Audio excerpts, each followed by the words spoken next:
I think I speak for everybody here when I say, hey!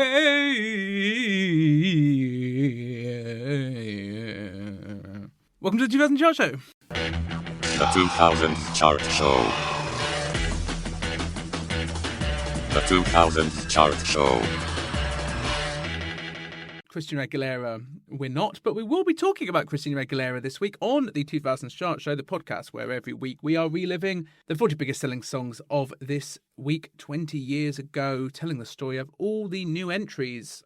How are you doing out there? I am Samuel Spencer. 6 new entries we'll be talking about this week, plus 3 songs we're carrying over from last week, which happen to be 2 of the biggest songs of the year. Ain't No Other Man by Christina Aguilera. Ain't No Other Man. And Chasing Cars by Snow Patrol. If I lay here. As well as a reworking of one of the biggest songs of the 80s, Bronski Beats' Small Town Boy. So lots to be looking forward to. Also new singles from Madonna. She's had 2 number 1s in a row with Hung Up and Sorry. Will she manage a third with what I might argue is the best song from her Confessions album, Get Together? We'll also be looking at the return of Kasabian, one of my favourite songs of this year. If you asked me in 2006, would have been this track, Empire. We also have an amazingly underrated track from the Pet Shop Boys called Minimal. And a song that was completely dismissed, I think, by everybody at the time as the sort of nadir of reality TV culture. I think most pop fans since have changed their mind and now consider this a masterpiece. Paris Hilton's Stars Are Blind also came out this week 20 years ago. So even though the stars are blind, let's talk about some of them and head into that top 40. The top 40. That means starting with the bargain bin, songs that have flopped and songs that are on the way to the top. Bargain bin. The first track we're going to be talking about is the former. This band has had the sorry fate that every one of their singles did worse than the one before, but their career started well with a number 1 for Lola's Theme in July 2004, followed it up with number 10 hit Back to Basics in March 2005. March 2006, their song Incredible didn't do incredibly, only making it to number 12. Now here they are at number 40. But they have teamed up with a legend of music. It is Shapeshifters with Chic and their final top 40 hit, Sensitivity. Very much the pedantic fun of doing this podcast is realising acts that you thought were one-hit wonders, like the Shapeshifters, actually had longer careers, and I actually really like Back to Basics and Incredible, and I'm glad I discovered them. Shapeshifters are British house producer Simon Marlin collaborating with Swedish producer Max Reich, and here working with Nile Rodgers of Chic, who is trying to collaborate with a house music duo from Europe to revive his career in the 21st century. Good luck with that, mate. That'll never well. Now I just remembered he gets to number 1 doing exactly the same thing with Daft Punk, doesn't he? Of course, that's Get Lucky in 2013, which is really not a million miles away from this track, if we're honest with ourselves. By the way, if you want to hear a version of this podcast with clips of every song that we talk about, we're not able to do that on the main feed due to copyright reasons, but we have done that over on our Patreon, so you can go discover that there. From what I could work out, he's produced a lot of songs that Nile Rodgers credited as the producer of 3 UK number 1 singles. Let's Dance by David Bowie, 1983. Frankie by Sister Sledge in 1985. And Get Lucky, as we mentioned. But also responsible for some of the most enduring songs of all time. Here's just a brief sample. La Freak, I Want Your Love and Good Times by Chic. Lost in Music, We Are Family and He's the Greatest Dancer by Sister Sledge. I'm Coming Out and Upside Down by Diana Ross. China Girl and Modern Love for David Bowie, as well as Let's Dance. Material Girl by Madonna. The Wild Boys by Duran Duran. Maybe my favourite of all of his tracks, Why by Carly Simon. And the great French space rock track, Spacer by Sheila. But this is his first appearance in the music scene for a while. He spent much of the 2000s doing songs for film and video game soundtracks.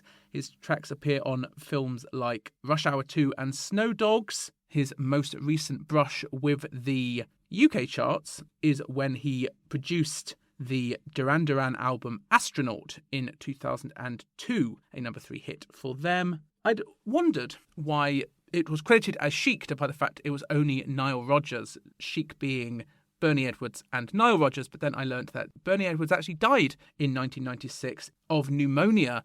He had said he felt ill before a concert but decided to go on anyway. Then there were literal moments in the concert where he just wasn't playing his bass, and Nile Rodgers assumed it was some sort of weird improv he was doing. But then in his hotel room after that in Tokyo, he was pronounced dead. Nile Rodgers said he cried like a baby and suffered intensely, but eventually realised the best tribute to him would be to carry on and be the best I could be. The year later, he met Daft Punk at a listening party for their first album. They became friends, but could not find a time that worked for them to work together until 2012, when they were working on their Random Access Memories album. They create the song Get Lucky. It becomes one of the biggest songs of the early 2010s, doing, for his career, what Sensitivity hasn't managed here. To this day, an amazing live act. I saw him at Glastonbury in 2017, and he does this great absolute brag, which no one has earned more than him, where he's like, you might be thinking to yourself, why are they performing all these covers? Well, no, I wrote all these songs. And you're like, yes, you did, sir. And we bow down to you, even if you can only make it to number 40 here. And we have to move up the bargain bin. 39. Justice and Simeon's We Are Your Friends. They may never be alone again, but they will be apart from this top 40 very soon, I feel. 38. The Kooks with Naive in their 19th week. Well, that's a real bum squeaker as to whether they're going to make the 20-week club, isn't it? We'll find out next week. I may say it was your fault. 37. Rooftops of Liberation, broadcast by Lost Prophets. 36. The Feeling with Fill My Little World. You ain't so tough. Taking us to our next new entry, entering in the charts on downloads alone at number 35, which is respectable, but probably kicks her out of the running for the number one race, which is a shame as this is her first track from her solo career. Paris Hilton with Stars Are Blind. Chartwatch Blog says of this, the track that proves that Paris Hilton's constant talk of becoming a recording star wasn't just a pipe dream. The inconsequential summary track has been compared by countless others before me to reggae standard Kingston Town. Of course, most famously in Britain recorded by UB40. They got their version to number 4 in March 1990. And indeed, the copyright holders of the song started legal action against Paris Hilton in June 2007 for these similarities. It appears that that has been settled out of court. This now entering the charts at number 35 on downloads alone. It remains to be seen whether she can beat her great tabloid rival of the time, Lindsay Lohan, whose track Over made it to number 27 in 2005. But Paris Hilton, born 1981, to Kathy and Richard Hilton. They're the great-grandchildren of the Hilton Hotel founder Conrad Hilton, leading her to live a young life where she moved from Beverly Hills, the Hamptons, and lived in the Waldorf Astoria Hotel. She was a tomboy who dreamed about being a vet, had a number of exotic pets, monkeys, snakes and goats. She once let her snake escape in the Waldorf Astoria Hotel. Her parents, meanwhile, trying to turn her into a perfect lady, turning her into a debutante with etiquette classes. She, however, rebelled against this message, going to nightclubs and living her life as a socialite from her teenage years until her parents sent her to a boarding school for emotionally troubled teens in Utah, where Paris Hilton has claimed she was mentally, physically and sexually abused by staff. Other students from the school have claimed to have witnessed such things as solitary confinement, forced medication, restraint battery, and even strangulation. She has said that it was this that led her to be emotionally vulnerable and quite lost during her younger years, leading her to the situation in which she filmed a sex tape with her partner, who released it without her consent to the public and made her a household name in 2003. Around this point, she joins Donald Trump's modelling agency at the age of 19, leading to a controversial interview in 2016 where she said she voted for Trump because he was an old family friend. She then had to retract this and say that actually she only said that because he was a family friend, and in fact she didn't vote at all, which she regretted, writing in her book Paris the Memoir. I'm not pretending to be like the Dalai Lama and Louboutins here. I'm just saying grace is available to all of us if we make it available to each other. Alongside the sex tape, she found fame in the Fox reality show The Simple Life, which saw her and Nicole Richie spend a month with a family in a rural community in Arkansas. It was originally supposed to be the two Hilton sisters, Paris and Nikki, but Nikki dropped out, and so they hired Nicole and made one of the most iconic Hun culture shows of the 2000s, which came to an end in 2005 after Paris and Nicole fell out. Some have claimed this was due to Nicole showing the Paris Hilton sex tape to friends once during a party. As far back as 2003, when The Simple Life started, people were asking her whether she may want to have a recording contract. She got her own record label called Heiress Records under Warner Brothers and started working with a number of producers, including JC Chazet from NSYNC. But initially the plan was for her to do a rock album, which is kind of unsurprising, seeing as that was the route that people like Ashley Simpson and Kelly Clarkson were taking, sort of the way that everyone was going at that time, as we've talked about before. And so her vocal coach became the legendary Jane Wiedlin from the great all-female rock band The Go-Go's. But then she met Scott Storch, recent 50 Cent producer, who persuaded her to move things in a more hip-hop direction, although apparently there are re-recordings of tracks like Heart of Glass and Betty Davis Eyes that have been recorded by Paris Hilton for the abandoned rock version of the album. As for this, it was written by Fernando Garibay, who will go on to be the producer of the Lady Gaga Fame Monster album, absolutely her high point in my opinion. And in fact, in an interview with Bustle, Paris Hilton said that Lady Gaga once approached her at a club to tell her how much she loved Stars Are Blind, so maybe it was this song that persuaded her to use him as a producer. Also, she says Madonna too once approached her to talk about how much she loved the track. Garibay wrote it with Shepard Solomon, who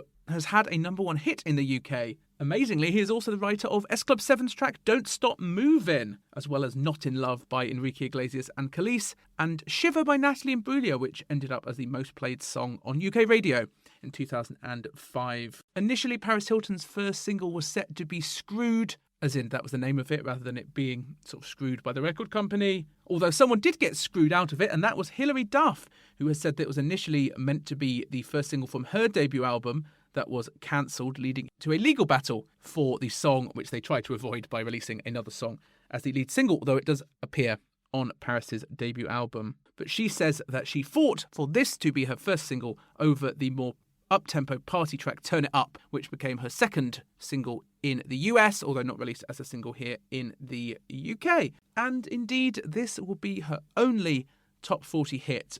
The follow-up to this track, Nothing in This World, is actually pretty good too, and deserved to do much better than the number 55 place, which it reached. But that is the fickle nature of pop, isn't it? By the way, over on our TikTok, we talked recently about the song Stars Are Blind and a prank that... Oh no, we did talk about it on the podcast, didn't we?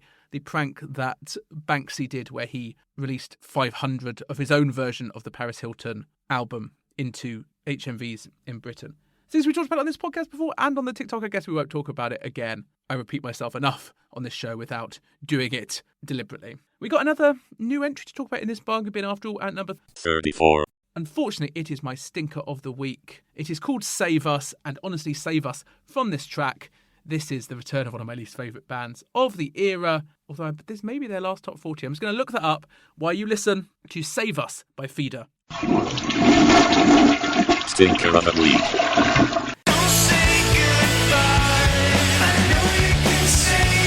We've talked about Feeder's story way more times than I would have liked on this podcast, but just in case you're just joining us, Feeder, Welsh singer, guitarist and songwriter Grant Nicholas, bassist Taka Hirose and drummer Mark Richardson, formerly of Skunk Anansie. They had a series of, I would say, lightly successful indie rock singles in the 90s. They seemed to be running out of steam, however, until they released what Q Magazine called an act of calculated desperation, the novelty track Buck Rogers, about a brand new car that's got a leather seats and a CD player, etc. That got them back into the top 10 and basically gave them a new life. The only major setback that they had was the suicide of their drummer John Lee in 2002. This led them briefly to get some critical appreciation for their harrowing reaction to that event, the track Forget About Tomorrow. But here, back to general sort of sub-anthemic business as usual. I looked at a Guardian review of their next album, which actually sort of summed up what's going on here. What's missing is what Feeder is always missing, a distinctiveness from other purveyors of guitar and two-veg rock. Interestingly, this review compares them to Red Hot Chili Peppers and Snow Patrol in that regard. And I bet Feeder were so pissed in 2006 because this song sounds so much like Chasing Cars, which is not only beating them here on this chart, but also becomes a standard that people constantly play to this day while this languishes in obscurity. They're even bringing out the big guns this produced by Stephen Street, who was once an almighty producer. He made the first 4 Blur albums, the last Smiths album, Strange Ways, Here We Come, and the first Morrissey album, Viva Hate. But he's now, and this happens to producers a lot actually, and I don't think we've really talked about this, how you go from being like a legendary producer to being a producer for people who want you to replicate the legendary thing you did ages ago, and you're not necessarily like a producer who's respected for their new ideas. And so you get a lot of people who are trying to get that sort of Smiths Blur sound working with him. In the mid-2000s, he produced the Ordinary Boys album Brass Bound, the Kaiser Chiefs album Employment, and more recently the Zootons Tired of Hanging Around. None of this, however, stopping Feeder from getting their lowest charting single since 1999, and indeed their only single to miss the top 30 since Buck Rogers changed their fortunes back in 2001. However, it must be said this did push their greatest hits album, The Singles, back into the top 20, and it had already gone platinum, which is perhaps why this is not doing so well, and indeed why this will be their penultimate top 40. They will manage one from their next album in June 2008, and then they'll be done, and we don't have to talk about them ever again, thank God, until, of course, we go right back round and do 2000, 2001, and 2002, and we finally get to talk about Buck Rogers. Around this time, Grant Nicholas told XFM of their new album. It's sounding good, a lot rockier than our previous stuff, so it'll be interesting to see what people think of it. I think people who like some of our early stuff are going to like it, but it's done in a slightly different way. We can kind of guess how much they like it by the fact that it will be their only top 40 hit remaining, but we will see in 2008. I feel that I'm very unfair to Feeder compared to other equally bland rock acts, but I've been doing this for 3 years. It's not like I've learned any lessons so far. So I guess we'll continue. And indeed continue at this chart. We don't have another new entry until number 19 on this chart. So let's quickly make our way through all of the entries up to that. 33. Mash Canada by Sergio Mendes and the Black Eyed Peas. 7th week on the chart for that one. One thing we haven't talked about in that song is that Fergie, basically missing from it. The only bit of Fergie we get is a sample from Hey Mama of her doing the la la la la la, and indeed she's replaced instead by Sergio Mendes' wife, I assume because this song was done sort of at the last minute and wasn't actually for the Black Eyed Peas album, it was for the Sergio Mendes album, so she was like, nah, you're right, cheers, I'm gonna keep going with my tales of how my London Bridge is coming down, thanks, Will. 32. Supermassive Black Hole by Muse, I mean, another reason for Feeder to be sort of pissed off, this band being like, oh no, this is actually what rock music sounds like. If it's interesting, why don't you buy that instead? And people going, yeah, okay, I will.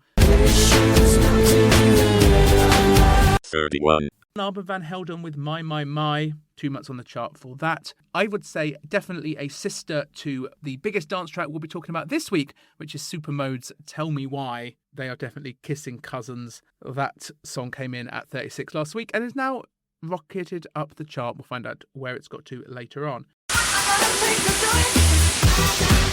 Sean Paul's Never Gonna Be the Same is at number 30. That was actually his lowest charting song ever when it made number 22 last week. Yo, we keep burning up the flame. 29. Gimme That remix by Chris Brown and Lil Wayne. I would say gimme that and throw it in the bin. Like what I got, give me that. 28. Who Knew by Pink. Who knew that Pink was going to manage to resurrect her career? It really seems that she could have been done when her last album, Try This, underperformed. But unfortunately, by saving her career in this way, it will sort of ruin her forever because it will stick her with sludgy ballads forever on. Not saying that Who Knew is the sludgy ballad. I think it's actually quite beautiful and touching. Future ballads would be less so. Let's just say she would become a Heart FM icon. Who knew? 27. From Paris to Berlin by Infernal, a song that I really like, but it's been on this chart for 4 months now. I'm kind of ready to go somewhere else. Why don't we go to Barcelona, say, or Prague? However, interesting to see whether it will become the first, actually might be the first 20-week club entry we've had this whole year, I think. So that could be interesting after we had so many in 2005. Every disco I get in, my heart is pumping for love. 26. Tell Me Baby by Red Hot Chili Peppers. What's your story? 25. A 13-place rise up this chart for Rayla Montan with Trouble. As we discussed last week, he's so uninterested in being famous in any way. It's sort of amazing that this song is managing to make it into the top 30. Good for him. 24. World Hold On, Children of the Sky. If I never have to hear whistling in a song ever again, it won't be a moment too soon. Open up inside. 23. Valerie by the Zootons, another Stephen Street production, given Zootons a hit there for 7 weeks in a row now. Stop making a fool out of me. 22. Pussycat Dolls and Snoop Dogg, they're loosening up their buttons like me after eating a Chinese buffet. I wonder if that's what it's about. I see now, I'm telling you to loosen up. 21. Is the Monster by the Automatic 9 weeks for that. 9 weeks in which every single other indie band that we've talked about seems to have nothing but horrible things to say about the Automatic. The top 20. Kicking off with Busta Rhymes with I Love My Chick. I have no love for that song, and so I'm glad it's taking a 9-place drop here. 20. Got her own cake, though she act kinda rude. Behind a great song, hugely underrated in 2006. Their last single got all the way to the top 10 thanks to its Matt Lucas and David Williams starring video. I think this should have been right up there with it. This is the Pet Shop Boys with their track at 19, Minimal. Pet Shop Boys here with their 39th top 40 single. Of course, 4 number ones back in the 80s. West End Girls, It's a Sin, Always on My Mind, and Heart, one of which featured on our 100 Greatest Number Ones countdown, which you can visit over on our Patreon. This, I think, should have been a number one. I'm amazed it's not my should have been a number one of this week. I'm not quite sure what I'm keeping it for. Oh, of course. So I just looked ahead. Yes, that's a very me choice. Q Magazine said of this album, it's true that the last decade, the post-Britpop years have not been especially kind to the Pet Shop Boys.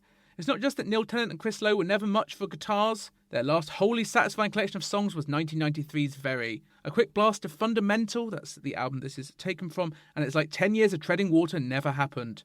Vintage Pet Shop Boys in makeup, their 9th album balances social comment you can dance to, dramatically melancholy ballads, and Tennant's always sanguine musings on the pros and cons of hedonism. It sits right alongside the duo's best work. They're going to call this track Graceful Disco. This track initially had been their record company's choice to be their first single from the album after Pet Shop Boys wanted a track called The Sodom and Gomorrah Show, and their record company thought, we don't want to deal with the controversy that would ensue. So instead, they compromised on I'm With Stupid, giving them another top 10 hit. Neil Tennant said of this track to the Pet Shop Boys Literally fan magazine, this was nearly the first single, but we wanted something with a bit more attitude. And of course, Pet Shop Boys, great lovers of arch lyrics and irony, so they definitely enjoyed the irony of writing a song called Minimal and then getting the king of kitchen sink production to produce it, your friend and mine, the legendary Trevor Horn. As writer Philip Marshall put it, who could not love an electro-pop song titled Minimal, which features 3 guitars, a harp and an orchestra? Neil Tennant says, when we played Trevor and his wife the demos, he liked this immediately. But then, being Trevor, he made it rather maximal at the end. There are marimbas right at the end, the first time marimbas have appeared on a Pet Shop Boys record. The idea for Minimal came about when we went on holiday to Ibiza. Chris Lowe, the other half of the Pet Shop Boys, had some Italian friends there and they liked minimal house music. And they kept saying minimal in this Italian accent. I put minimal in my phone as the title of a song, and when we started writing songs in our studio last year, Chris was playing something, I just thought of it. Chris phoned up the Italian friend and said, after 4 say minimal so we could record it. He was in some coffee bar and he finally said minimal in this slightly annoyed voice. I think he thought Chris was taking the piss out of him. And he had a girl with him and she said minimal too, so we used both voices in the chorus. The words of the song are simply about minimalism. There is nothing more going on. Which is unusual on this album, which really delights in a lot of double meanings, such as I'm With Stupid being both a song about a relationship between 2 people, one of which is stupider than the other, and a critique of the George Bush-Tony Blair relationship, and the album being called Fundamental because it was the Pet Shop Boys going back to a fundamental synth-pop sound, but also it was their exploration of fundamentalism in all regards, political, religious, etc. As part of this, they dedicate the album to 2 teenagers called Mahmoud Asghari and Ayaz Malhoni, who were executed in Iran, the Iranian authorities saying for raping a teenage boy, gay rights activists saying for being gay. Many people criticising the Pet Shop Boys for being long in the tooth, although this was the first Pet Shop Boys track to appear on the Capitol playlist for about a decade. They do have 5 top 40 hits ahead of them, including a Diane Warren collaboration rejected by Aerosmith. That's their track Numb in October. And then they will collaborate with Robbie Williams in March 2007 on the track She's Madonna. By the way, if you want to hear more about the relationship between Pet Shop Boys and Madonna, on my YouTube I've made a video about her track Sorry, which of course was remixed by the duo. So check that out, and we are going to head ever deeper into the top 20. 18, Sexy Love by Neo. 17, She Moves in Her Own Way by the Kooks, Moving on to better things. who are yet again being beaten by their great indie rock rivals Razorlight with In the Morning. 16, In the morning, you know we won't remember a thing. They also have got a number 1 this week on the album chart, their second week at number 1 with their self-titled album, beating new entries from Pharrell at number 7 and James Dean Bradfield, the singer of the Manic Street Preachers, at number 22. The sales of all of which likely pale in comparison to the next song we're going to talk about. It was at number 25 last week. It's here at number 15, After this, it'll just, appear on the chart for a few more weeks before slowly dropping off the top 40 and will never be heard of again. Right? Well, not quite right, as we'll find out when we talk about the second week on the chart of Snow Patrol with Chasing Cars. Would you lie with me? Yes, Chasing Cars. Heard of it? Gary Lightbody formed Snow Patrol in Northern Ireland with Johnny Quinn and Mark McClelland, who he'd met at Dundee University in Scotland. They released 2 albums that basically no one gave a fuck about, and so they released their third album, literally call it Final Straw, being like, this is it, if this doesn't work, we're fucked. However, it does feature the immortal anthem Run, and so that gets the top 5. It launches the album and they become the huge band that they remain to this day. Kind of side note, it was so funny, before Confessions 2 came out, there's a lot of speculation like, oh, is the new Madonna album going to have Kylie on it? It might have Kylie on it. She was in the Graham Norton thing. I think Kylie's going to be on Confessions 2. And then literally the same day Confessions 2 comes out, the Snow Patrol album comes out and has a Kylie Minogue duet on it. Hilarious. So at this point, this is only Snow Patrol's 3rd biggest hit to date, but it will end the year as the 14th biggest selling song, selling 210,000 copies, putting it in between Nasty Girl by the Notorious B.I.G. and Every Time We Touch by Cascada.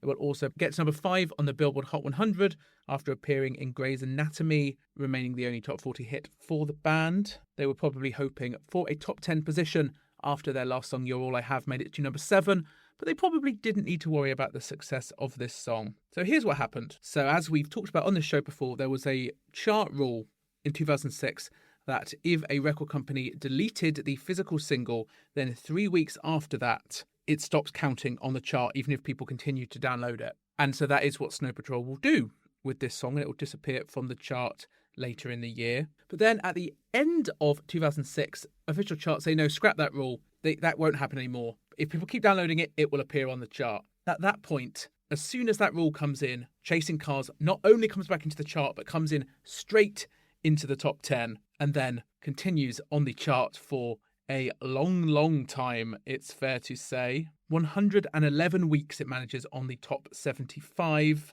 It, to this day, is the biggest selling song to miss out on the top 5 in history. It would just continue to sell download upon download and quickly becomes an anthem to many people. In 2006, a Virgin Radio poll named it to the best song of all time, despite the fact it had only been out for a few months. At the end of the decade, Channel 4 will name it the best song of the decade, which does probably mean that there are a lot of you out there who like this song, and good for you, that's fine. It's not like there aren't bad songs that I like a lot, but the idea that this is considered by people to be the peak of songcraft makes me so depressed for people's bland ass tastes, if I'm honest. It's a 2-note guitar riff with 3-line verses, each of which have like 4 syllables. Basically, it's such a blank that people can like pour any sort of emotion they want into it. But that's not good. A song that only becomes powerful because it's so bland that you can project what you want onto it is not a good song. I agree with Stuart Heritage at The Guardian when he said, the real key to Chasing Cars' success is that Snow Patrol are so completely generic that Chasing Cars will always exist as a song without context rather than as a work of identifiable humans. You know, if you must like a Snow Patrol track, why not Run? Oh no, Britain. You could only like that when Leona Lewis took a pressure washer to it and removed any sort of interesting rough patches that it might have had. Only then could it get to number 1. I despair. for a lot of you. Although it's not like it hasn't been forced down our throats. Certainly I was a doctor's receptionist for a long time when I was a teenager, and you would hear it on the hour every hour on Hot FM. And indeed PPL, the people who monitor how much radio is playing things, named it the UK's most played song of the 21st century, beating I Got a Feeling by the Black Eyed Peas and Pharrell's Happy, reminding me why I don't listen to radio very much. It also has the sad accolade of being the last song ever to be performed live on Top of the Pops. In an interview with Q Magazine, Gary Lightbody says that the motto for this album was that if a song is so-so, it fucks off, a motto they really could have done with continuing in their career. They'd been writing a lot of songs on the road while touring Final Straw, but abandoned all of them and headed to a remote Irish fishing village, which is where Kate Bush had written some songs. And it was here that they worked on their album. Although this, Gary Lightbody says, comes from a session where him and the Snow Patrol producer Jackknife Lee were thinking of writing songs for other artists. They drank a lot of wine, writing 10 songs in a few hours, he told the BBC. It was essentially a session for other people, and sometimes that takes the pressure off because you're not thinking about how you're going to record it or what it means to have that song become part of your life. He says that 3 bottles in, he found the chord sequence and the chorus lyric, although slightly different from the published version. If I lay here, if I just lay here, would you lie with me and just breathe in the world, rather than, of course, just forget the world, which is what it ends up being. They said that of the 10 songs that they recorded on this day, this was the only one that was usable. He described it as like finding a diamond in the shit. Not that it was as romantic as it became when it was first recorded. You can hear a live version from 2005 on YouTube, which shows that the first verse is more about rejection. You come to me with these 3 words, not right now. It originally goes, whereas it ended up as, we'll do it all, everything, on our own. He told Rolling Stone, it's the purest love song that I've ever written. There's no knife in the back twist. All the other love songs I've written have a dark edge. As for the phrase chasing cars, this is a phrase that his father said to him after they were talking about a girl that Gary Lightbody had a crush on. And he said, you're like a dog chasing a car. You won't know what to do with it when you get it. And this song's reputation will endure. It does what I would call the double blunt. This song not only overshadowing their next single, but also the one after that. As we'll discover when next track, Set the Fire to the Third Bar, comes out in November. But we have to head ever closer to the top 10 and find out who, if anyone, can manage to knock McFly off the top spot. 2 people who haven't managed it are Niles Barkley, but they're still keeping smiley faces about it. 14. But you keep on smiling for me. And at 13. We're going to talk about another song that came into the chart last week. There it was at 36. It's taken a 23-place leap up the chart to number 13. It's the year of lazy dance covers of 80s tracks, and this one is really no exception. At 13, Supermode with Tell Me Why. Supermode are Swedish producers Axwell and Steve Angelo. Apparently we've actually talked about Axwell before. His track Feel the Vibe Till the Morning Comes got to number 16 in August 2005. But I, like you, have absolutely no memory of that ever happening. This, of course, a reworking of 2 Bronski Beat songs, Small Town Boy, which got to number 3 in 1984, and Why, a number 6 hit. This, the highest charting song by either of those 2 guys, but eventually they will have a number 1 when they team up with Sebastian Ingrosso and become Swedish House Mafia, who will get to number 1 with Don't You Worry Child in October 2012. Much more interesting, though, to talk about the Bronski Beat samples that give this song basically anything that's interesting about it. Bronski Beat formed in 1983. Jimmy Somerville, Steve Bronski and Larry Steinbachek. They all lived together in Brixton when they heard Jimmy Somerville sing in a Channel 4 documentary. They decided to form a band. They were also fed up of sort of contemporary gay performers being really sort of for the straight audience, never talking about gay things, being very sort of light entertainment. And so they're like, we want to be a gay band who are outspoken and political about that, which is an amazing thing to want to do, sort of revolutionary, or maybe probably still now, but even especially in the mid-80s.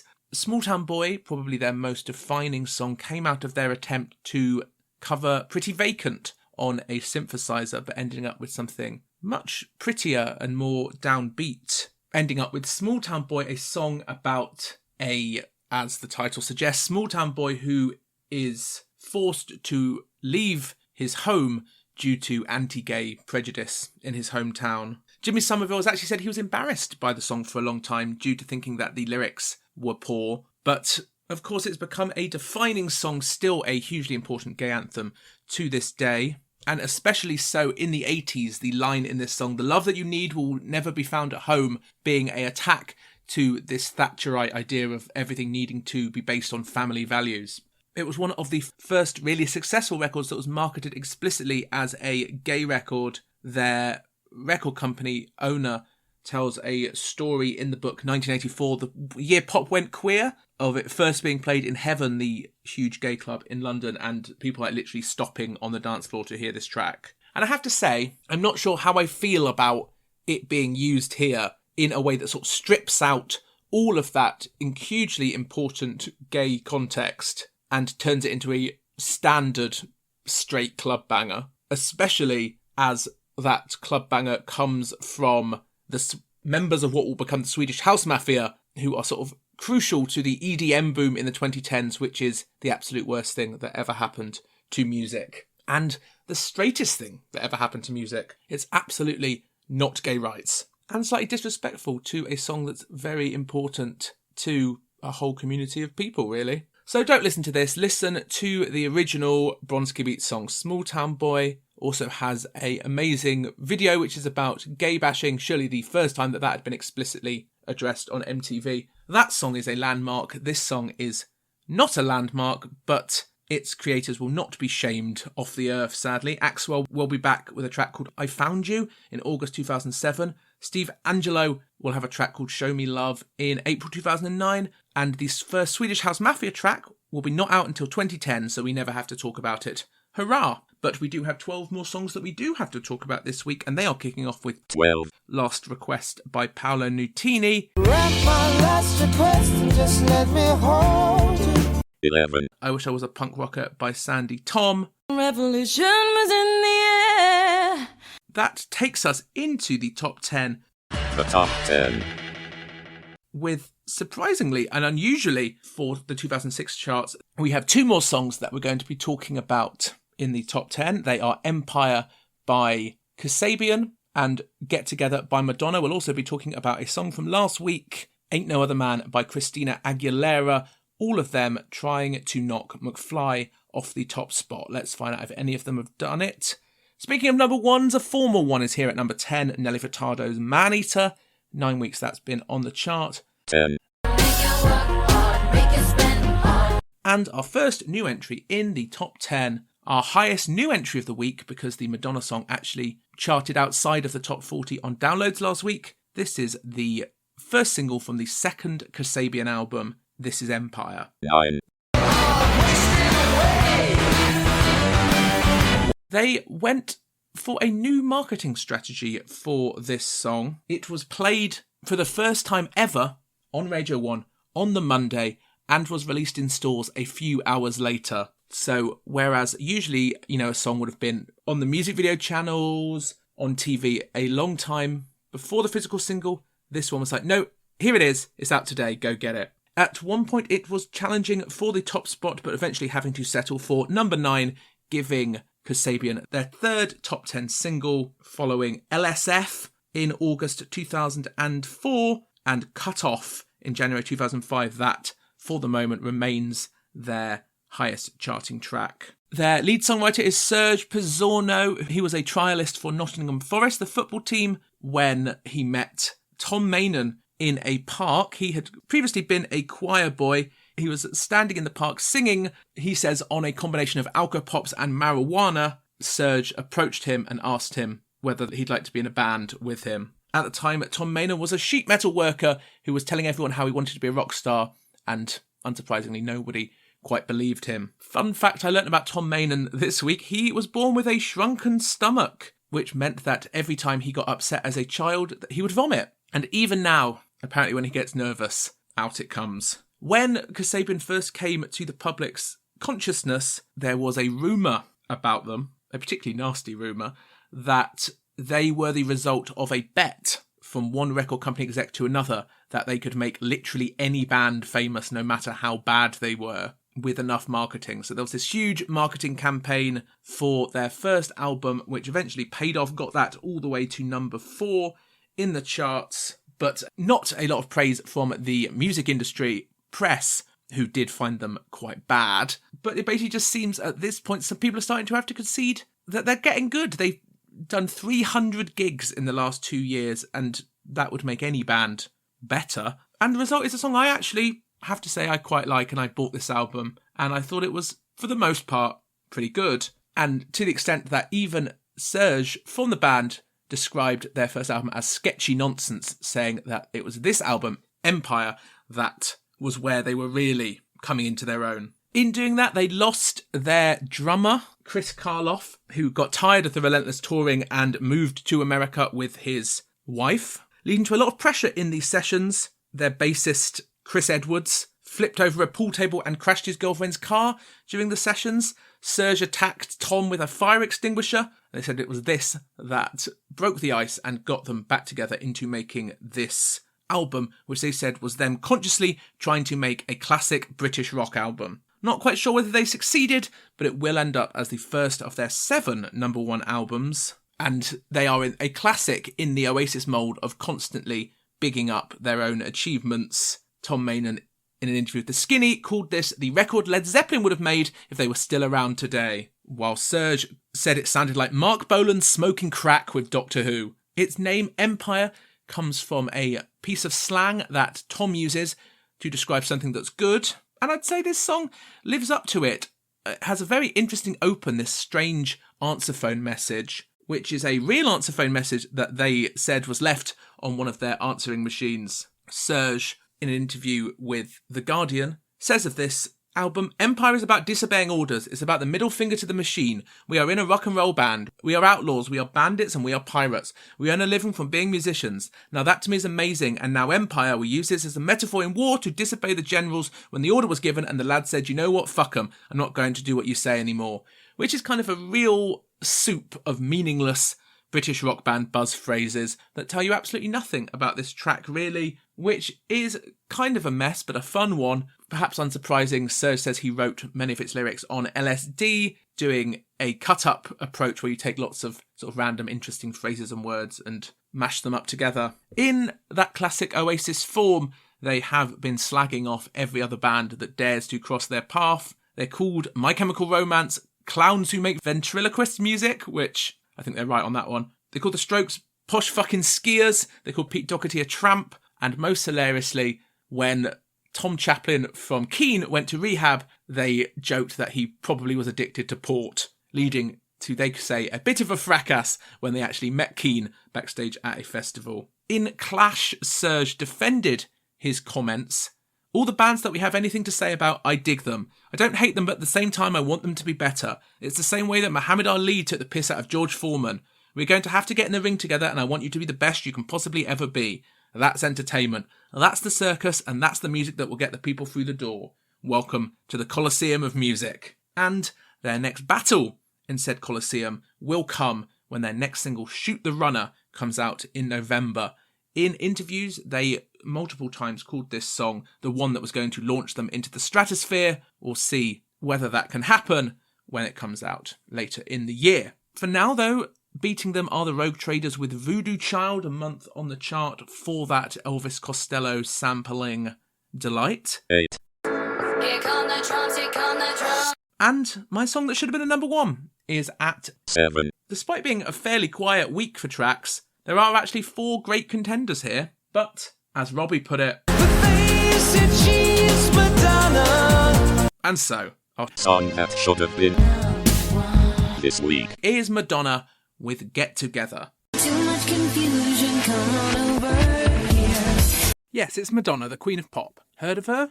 With just her 64th top 40 hit, who's even counting?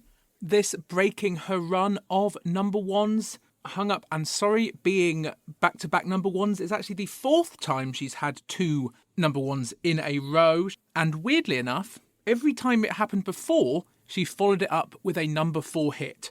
So number 1's Papa Don't Preach and True Blue were followed by number 4 Open Your Heart in 1986, number 1's La Isla Bonita and Who's That Girl followed by number 4 Causing a Commotion in 1987, and the chart toppers American Pie and Music, followed by, you've guessed it, number 4 Don't Tell Me in 2000, which could mean that this could be climbing up this chart next week. Initially, a different song was going to be the 3rd single from her album Confessions on a Dance Floor. That was the track Jump, but when this track was the most popular song not released as a single at that point to be released from the album in terms of downloads, and so this song took the place of Jump, which will become the 4th single later in the year. This also being released in the UK just as the Confessions tour was coming to Britain. The fact that it's coming out as she's touring explains why the video for it is pretty substandard. It is just an animated version of her performing at the album launch for this album at London's Coco in Camden, compared to the 2 iconic videos before this. Also, I guess it's the fact that a different song was planned to be the 3rd single is why Jump has a proper video that sort of follows on the story of Hung Up and Sorry, and this one doesn't. None of that, however, stopping it from getting a nomination at the Grammys for Best Dance Electronic Recording, and what a lineup of tracks we have for that. Justin Timberlake's Sexy Back is the winner, but Madonna nominated alongside Goldfrapp's Ooh La La, Pet Shop Boys' I'm With Stupid, and Depeche Mode's Suffer Well. Madonna among greats there. Of course, this, one of the many songs that she produced with the legendary, well, a producer that she made legendary, Stuart Price. Of course, also the producer of her recent Confessions 2 album. Although they are joined with 2 Swedish songwriters on this track. They are Anders Bagge and Pia Astrom. Anders Bagge we can sort of see as the Swedish Simon Cowell. He was a judge on the Swedish version of Pop Idol, whereas Pia Astrom was a producer who is probably best known, weirdly, for producing a lot of the songs that appeared on Glee. Anders Bagge, or Anders Bagge, has some fantastic songwriting credits to his name already, though. Gotta Tell You by Samantha Mumba, Play by Jennifer Lopez, and an underrated pop track for me. Usually I see this woman as just a complete, totally uninteresting Britney Spears knockoff, but I have to give credit for the Jessica Simpson song Irresistible, co-written by him. Whereas Pia Astrom, more known as a producer, his biggest credit pre-Glee being the Celine Dion's sort of raved up version of Roy Orbison's I Drove All Night. Many reviewers of this song compared it to the Stardust song Music Sounds Better With You, a number 2 hit at the end of the 90s. That featured a sample from the Shaka Khan song Fate, and one of the writers of that track, Dominic King, threatened to sue Madonna due to that comparison. He said in an interview that he was almost certain a discussion about money will happen with her people. But if it did, it happened very much behind the scenes. He doesn't get a credit on the track, and him suing Madonna never made the news. Also, there is no credit for the SOS band, from whom's 1980 single Take Your Time, Do It Right come the get-together lyrics, Baby, we can do it all right. You would have thought that Madonna would be a little bit more careful about crediting samples. She previously had her song Frozen, a song we called one of the best number 1s of all time, over on Patreon. It got banned in Belgium after songwriter Salvatore Acquaviva claimed it was plagiarised from his song Ma Vie Fut la Compe. It was banned in that country for nearly a decade, with the ban not overturned until 2014. Me being banned from listening to certain Madonna songs might be the thing that would radicalise me, so only imagine how those Belgian Madonna fans felt. Although this, giving her another top 10 hit, it failed to chart on the Billboard Hot 100 due to just getting totally ignored by radio stations, leading to a Madonna fan petition sent to the Clear Channel CEO, who sort of run radio in America, but giving her another top 10 hit in Britain, which has been much more receptive to Madonna. You know, it's not like Madonna's lacking in fans in America, but certainly American Life, her previous album, totally missing from the US charts, whereas it managed to generate 3 top 3 hits in the UK, because we have infinitely more taste than the country that thinks that country music is a national music. Madonna will get another chance, though, to make American radio happy when her track Jump comes out in November. We'll see whether it can be the 4th top 10 hit from Confessions on a Dance Floor. It would be rude if I didn't plug the fact that I did a whole video about this album, which you can watch over on my YouTube right now, and I think you should, because it's a lot of fun. One band, though, that weren't having a lot of fun in this week in 2006 were McFly, taking a huge tumble from number 1 here, from number 1 straight to number 6. I listened to their cover of Don't Stop Me Now again this week, and McFly aren't the world's worst singers, but they are obviously no Freddie Mercury, and that's why they should have never covered this song. It's frankly pathetic if you have to change the big note in the chorus to make it easier for yourself. If you can't hit the notes of the song, don't release it. Call me Mr. Fahrenheit. And so that they are here at number 6. And very interesting this week, the top 5 were really neck and neck throughout the whole week. Christina Aguilera seemed like the obvious choice to be number 1, since she was the only big new release among them. But we will see whether she manages to get the top spot. First, though, at 5, James Morrison. 5. Give me something. A former number 1 in the form of Lily Allen with Smile is also firm at number 4. So you can have a little wine and a run. Rihanna taking a 1-place tumble with Unfaithful at 3. It kills him inside. leaving us with 2 songs fighting it out for the top spot. Ain't No Other Man by Christina Aguilera, which may become Christina's 5th number 1 single, and Shakira's Hips Don't Lie, which is very weird because that's already been number 1. And songs don't just, after like a month away from being number 1, go back to number 1, do they? Do they? Do they? Yes, they do, in fact. It's quite obvious. I think probably that was making a big deal out of it, that was going to happen. Shakira's number 1 again with Hips Don't Lie. We'll talk about that in a second, but first, up from 18 last week, here is Christina Aguilera with the first track from her 3rd album Back to Basics, Ain't No Other Man. 2. Everything starts making sense.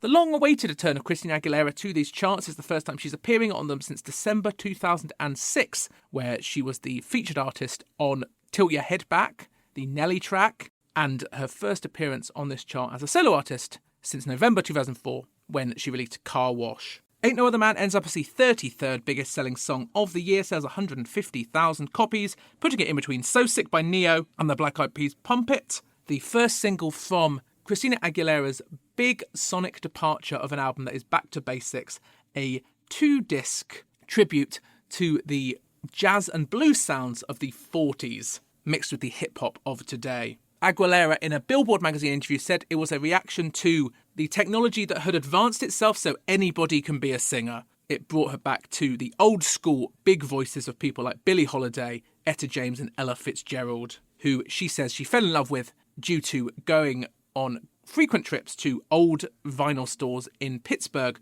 with her mother and grandmother. Christina Aguilera here talking about, anybody can be a singer these days, sort of does highlight for me Christina Aguilera's hugest flaw as a performer, which is that she is a great singer, that cannot be denied. But the problem is she needs you to know that she's a great singer with every single note she gives you. And so even when a song would be better delivered with a straight down the line performance, she has to hit like 14 notes where one would do. And I would say Back to Basics is the sort of dividing line, before which that's not really a problem. After it becomes a huge problem, as we'll sort of see with her next single, Hurt. Christina Aguilera knew this was the sound she wanted, so she started sending letters to producers who she thought could give her that sound. We end up with a first disc, which is working with more hip-hop producers. That's where she starts working with Mark Ronson, who's about to become a big force on these charts due to his work with Amy Winehouse. Whereas the second disc sees her working with Linda Perry, the woman who wrote Beautiful for her, and many other tracks on her album Stripped. This song, though, produced by DJ Premier, who, in a nice coincidence, his name is Chris Martin, making me think for a brief moment that this had been written by the guy from Coldplay in the biggest departure in his career. Instead, DJ Premier is an American hip-hop producer best known for his work with Gangstar. It's one of his songs called Jazz Thing that Christina Aguilera loved and convinced her that she wanted to work with him. She's also on this track working with Cara Diaguardi, who we've talked about a fair amount recently. She had a lot of success as Kelly Clarkson's collaborator for her Breakaway album. You can see where Christina Aguilera wanted to work with her, Kelly Clarkson sort of being the other American pop girlie with a big voice. Not that Cara Diaguardi was initially that keen on this song, as she told American Songwriter in this clip. So Christina Aguilera had this track and she's like, this is my single. And I'm like, no, it's not. It's super annoying. There's a woman at the beginning going, do your thing, honey. Do your thing, honey. And she would play it over and over the track with that woman going, do your thing, honey. And I was like, can you shut that off? It's so annoying. She's like, I'm telling you, this is it. I think I was so annoyed by the fact that she wouldn't stop playing it that I was just like, this is it. And I came up with, ain't no man, guess that. And then we kind of collaborated on the rest of it. Hilariously, Christina Aguilera had also wanted to continue working with Scott Storch, who had worked on her Stripped album, best known for his work with 50 Cent, but she wouldn't pay for his airfare to come to LA, and so they sort of fell out, and she ends up releasing a song on this album called FUSS, which stands for Fuck You, Scott Storch, which Scott Storch called pathetic, and he's not entirely wrong. So he's pretty much the only producer not appearing on this double disc of 21 tracks. I do have a bit of a conspiracy theory about double albums in this era, because this is the second one we've had in a month. Red Hot Chili Peppers also releasing double album. I wonder whether it's obviously all record companies are really worried about piracy, and they're thinking of lots of ways of countering that. And I wonder whether a double disc is playing on the fact that most downloaders are lazy, and downloading can take quite a long time if you have slow internet in the mid-2000s. And so they're like, oh, if we give them enough tracks, they just can't be bothered to download them all illegally, and they'll probably buy the album. We'll see whether that works for her when the album is released in the UK fairly shortly. For this song, Christina Aguilera sampling the Dave Cortez and the Moon People track Hippie Skippy Moonstrut from 1968, which actually led to a lawsuit when another publishing company claimed that they had been sold the rights to that song by Sony and had not been reimbursed for it by Christina Aguilera's team. Exactly what happened to this lawsuit, like so many that we talk about, is unknown. As for the lyrics, they draw inspiration from her husband Jordan Bratman, who she'd married in 2005. He was working on the talent management firm that represented her.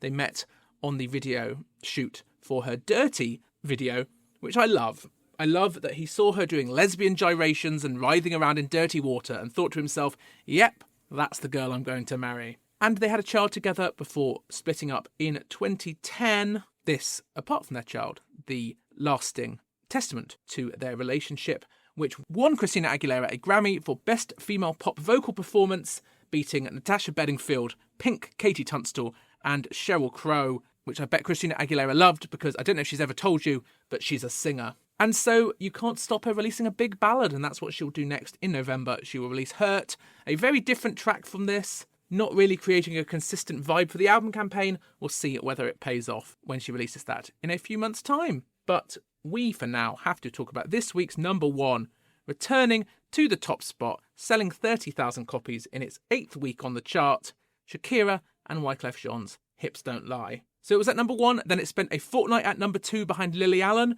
went to number 3 last week, and now comes back to the top spot. This is the first time that an artist has returned to number 1 after 2 other songs have been to number 1 since 1998, where Celine Dion's My Heart Will Go On had 2 spells at number 1, broken up by Brimful of Asher, by Corner Shop, and Madonna's Frozen. The last time we talked about a song returning to the top spot was when Eric Prydz had a 5-week run at number 1, then Robbie came in with Radio for a week, and then Eric Prydz returned. The longest gap between spells at number 1 for the same release, obviously there are tracks that have been number 1 multiple times, like Bohemian Rhapsody by Queen, but they were 2 different times it was released. The biggest gap on one release was She Loves You by the Beatles. Topped the chart September 1963, and then returned to the top spot 7 weeks later. Spent another fortnight at number 1, only to be knocked off by another Beatles track, I Wanna Hold Your Hand. At the time, She Loves You by the Beatles, the biggest selling song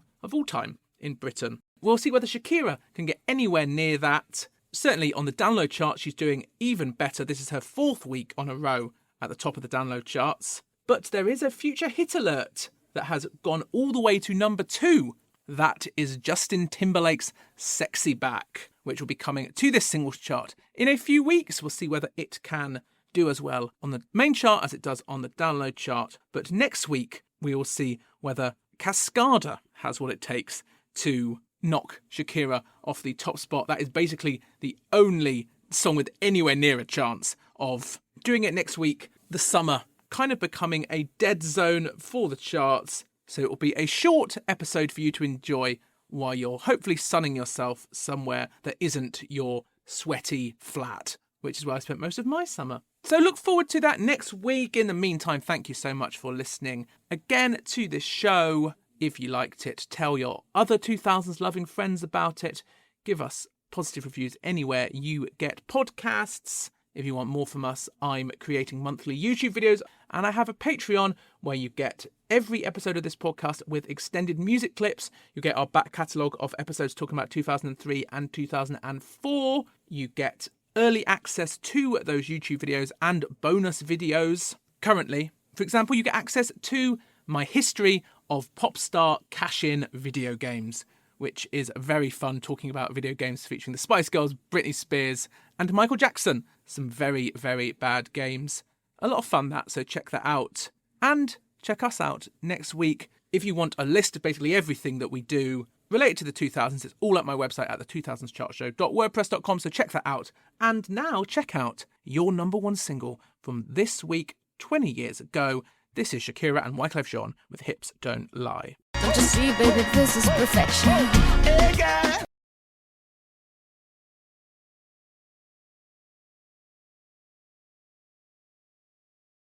Looks like I didn't need you. Still got the album out.